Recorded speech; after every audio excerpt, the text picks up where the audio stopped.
Adam Lambert has never been known for his subtlety, but after sparking national controversy with his sensual performance at the 2009 American Music Awards, during which he walked a man across the stage on a leash, the ex-American Idol contestant felt pressure from the music industry to play it a quarter turn safer.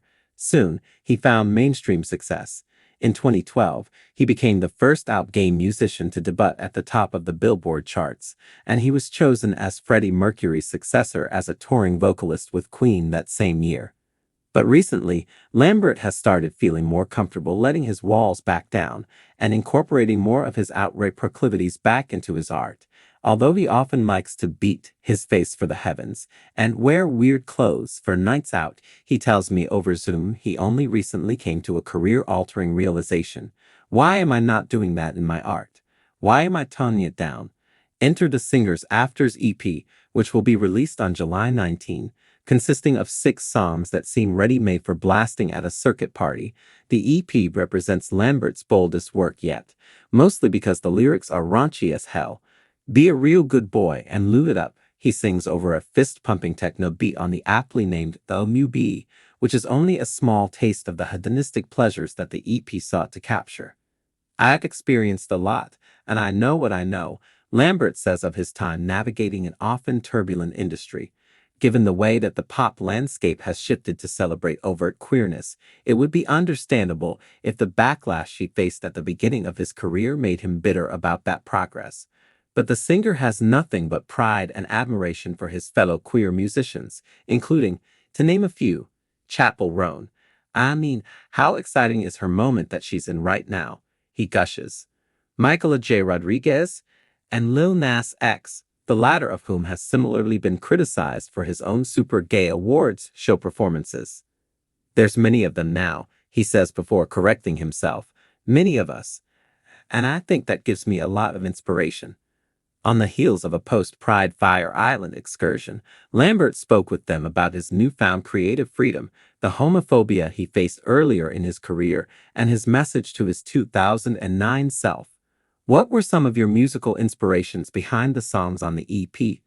I have this playlist that I've been putting together for the last couple years on a streaming site. Just every song that I like the sound of. I'm really into tech house stuff right now. Like Slater, I'm a big fan of. Love her. What made you feel like now was the time to make this pivot in your musical career toward making music that is more explicit than you've ever made before? Lyrically, at least? Why not? Yeah, why not? I think maybe in the past I felt like I had to behave more or something. I think there was always, for years, a little dash of like PTSD from that experience on the Amos when I did that sexualized performance and had this whole controversy from it. It's not that the controversy from the public really bothered me that much. It was more that on the industry side, I felt a collective gasp. I felt like there were people who didn't really feel like a gay man was going to be able to succeed in commercial pop, and that moment gave them a reason to take a step back, or it confirmed their doubts or whatever. So I spent a few years feeling like I had to regain trust from certain people and play by the rules a little bit more just to stay in the game. That's what it felt like to me anyway. It was a long time ago, and obviously plenty of time has passed. I've definitely taken plenty of artistic risks since then, but I also think I changed up my whole team, which has been really exciting. It was a needed refresh, and that changed my perspective as well. Well, F****Q, I'm going to shine brighter. I'm going to be even gayer. I also think so much has changed for queer people in music. It's a way more open playing field now. You see queer artists becoming mainstream successes. There's many of them now, many of us. That gives me a lot of inspiration. I'm really proud of us as a community.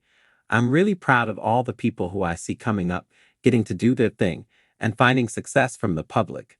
I think the way we get our music out there now and connect with the public is different as well. There used to be a lot of gatekeepers and a lot of politics you had to contend with, and there still is a little bit, but you have a direct line to your fans now with social media. You have a direct line to the public with streaming. You don't have to censor things, and you don't have to worry about radio the same way we used to.